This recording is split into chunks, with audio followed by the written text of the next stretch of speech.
Hi Theatre Addicts, it's Chantal and Marie, and I'm here at the Cultch to see The Ones We Leave Behind.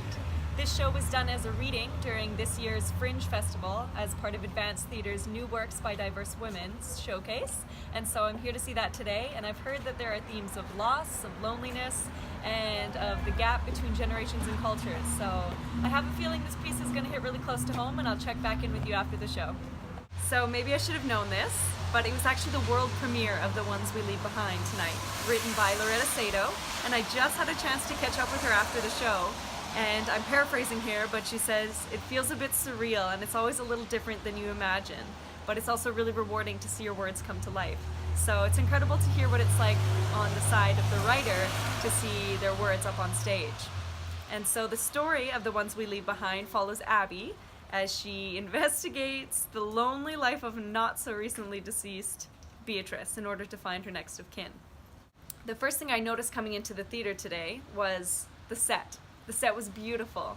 The sound and the lighting was also incredible throughout the entire show. The cues were so quick and picked up, and it was a really tight show technically. But because it was a premiere, I felt like there's room for this performance to grow and to mature into itself in a way.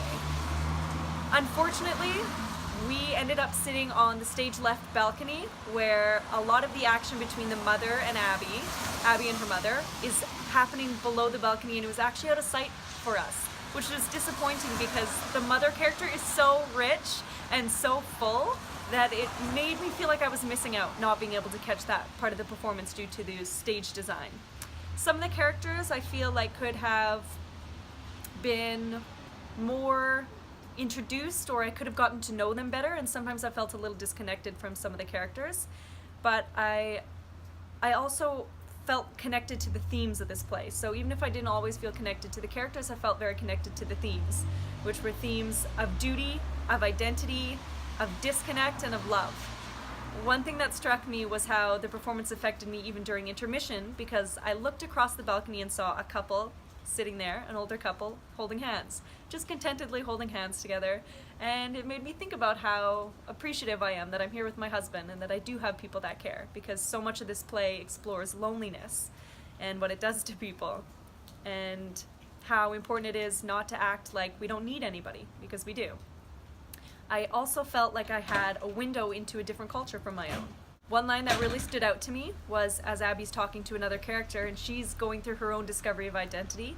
She says, "We'll drive ourselves crazy if we think we're going to understand it all." And I feel like that sums up family and relationships. And you can catch The Ones We Leave Behind here at the Cultch until November 3rd, with 8 p.m. performances on the 26th, 27th, 30th, and 31st, and November 1st to 3rd. And then matinee performances at 2 p.m. October 27th, 28th, and November 3rd. There's also a talkback on the 28th and the 30th for this show, so catch it while you can.